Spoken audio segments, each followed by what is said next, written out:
There are many secrets hidden within the aquarium industry. It is a huge market, valued at more than $1.5 billion in North America alone. For many hobbyists, creating a beautiful underwater aquascape can easily cost $2,000 to $3,000 or even more. In this video, I would like to share some smart methods that can help you save money on overpriced aquatic plants. Not only can these methods reduce your expenses, but they can also give you the opportunity to propagate aquarium plants and even generate a little bit of money from them. Before we begin, let's take a closer look at what aquarium plants actually are. The beautiful and colorful aquarium plants that we buy from specialized aquarium stores are not true seaweeds, aquatic weeds, or algae species that can grow only underwater. Most of them are flowering plants, mosses, or liverworts. They are naturally adapted to grow in wetlands with high humidity, where they experience alternating periods of flooding and drought. Many of these plants produce flowers and require pollination to reproduce.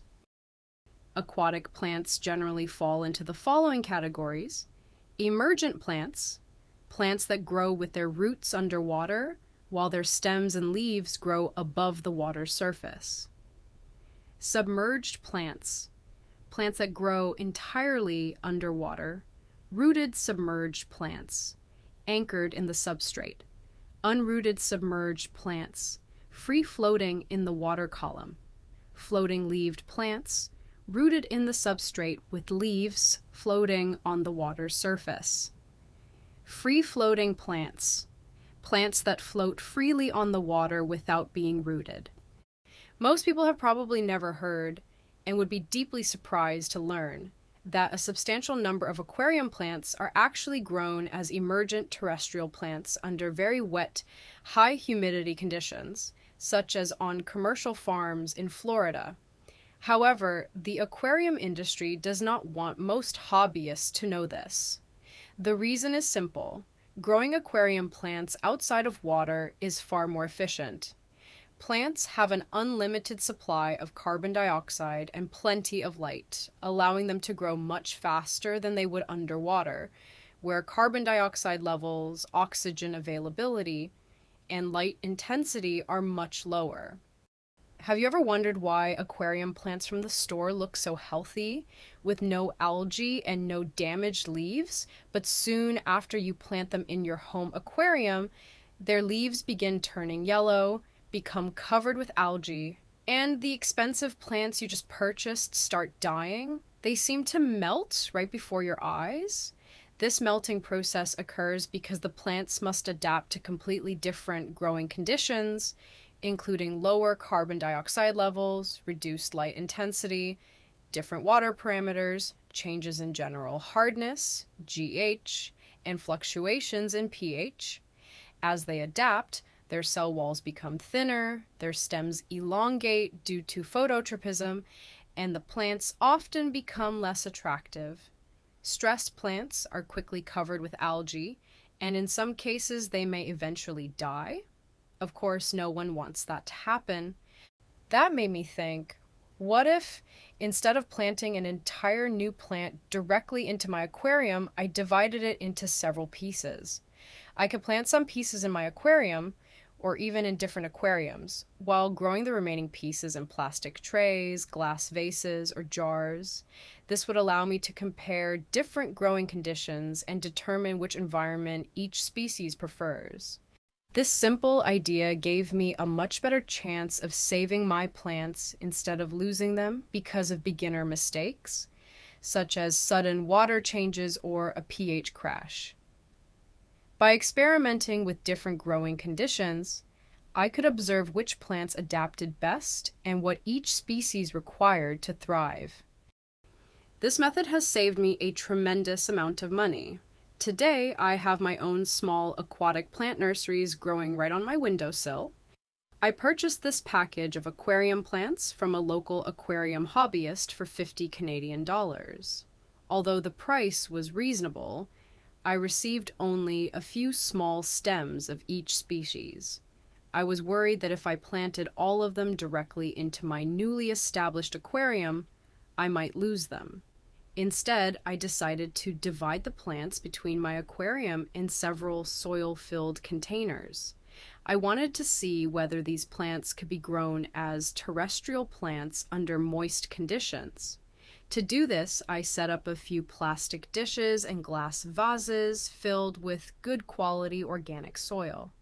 To maintain high humidity, I covered the containers with plastic food wrap. Then I placed them on a warm, sunny windowsill. I watered them with nutrient-rich aquarium water, making sure the water only slightly covered the surface of the soil. I did not want the soil to become overly anaerobic and begin producing hydrogen sulfide gas, which is highly toxic. At first, I grew several different plant species together in the same container, simply because I did not have enough specimens to experiment with separately. However, I soon realized that some plants produce chemicals that inhibit the growth of neighboring plants as a way of competing for space and resources. These compounds are called allelochemicals, and they can accumulate in the soil, giving one plant species an advantage over another. From that point on, I understood that different species should generally be grown in separate containers to avoid this type of competition. I also quickly discovered that hornwort, Ceratophyllum demersum, and Vallisneria must remain completely submerged. Their leaves dried out rapidly when exposed to air, so this growing method was not suitable for them. Vallisneria is a rooted submerged plant, while hornwort is a free-floating species that absorbs nutrients directly from the water column. Fortunately, both of these plants grow very quickly and soon became abundant, almost invasive, in all of my aquariums. The most impressive results came from growing Ludwigia repens and super red Ludwigia palustris, starting with only a few small stems from the original package. I was able to produce large bunches of healthy plants. Now I always have enough plants available to refill or replant my aquariums whenever necessary. Surprisingly, unlike Vallisneria, dwarf Sagittaria, a popular carpeting plant, also showed a remarkable increase in biomass under these growing conditions. I also achieved very good results growing Bacopa in shallow containers. The main challenge was that I had to add aquarium water almost every day to keep the soil surface slightly covered, because Bacopa is a heavy water consumer. I continued experimenting by adding about 1 inch of sand on top of the organic soil for Brazilian pennywort, Hydrocotyle leucocephala.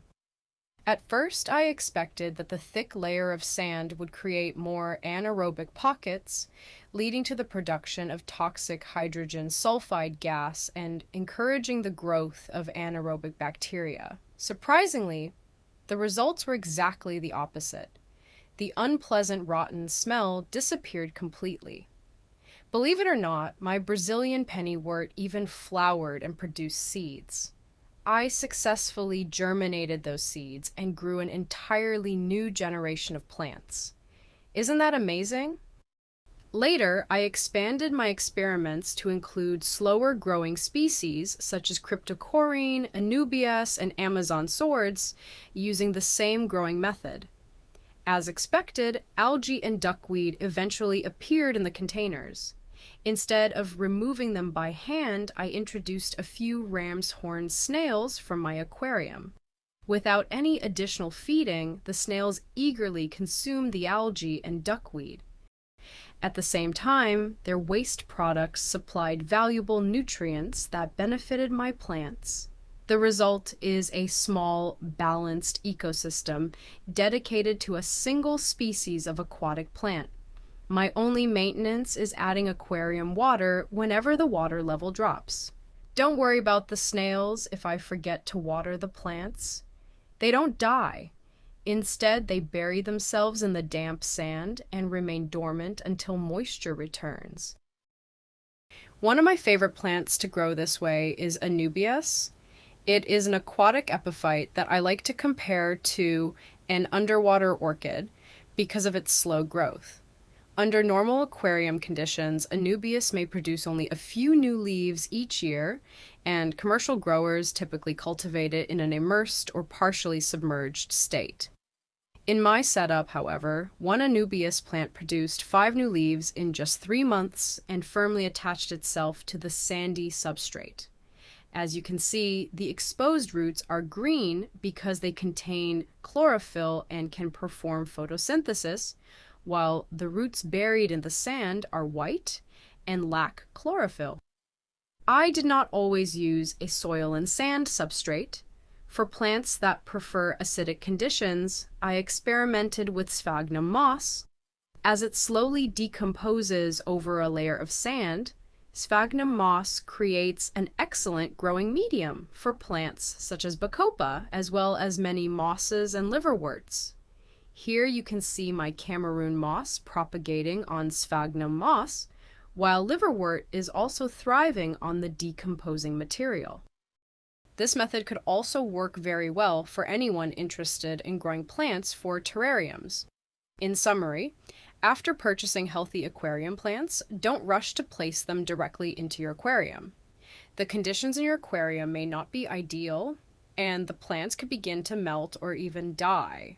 Instead, divide your plants and grow them under different substrates, lighting conditions, and environments to discover which conditions each species prefers. Using this simple method, I have been able to grow and propagate many aquarium plants without expensive lighting systems or additional CO2 injection. Thank you for watching. Please like and subscribe.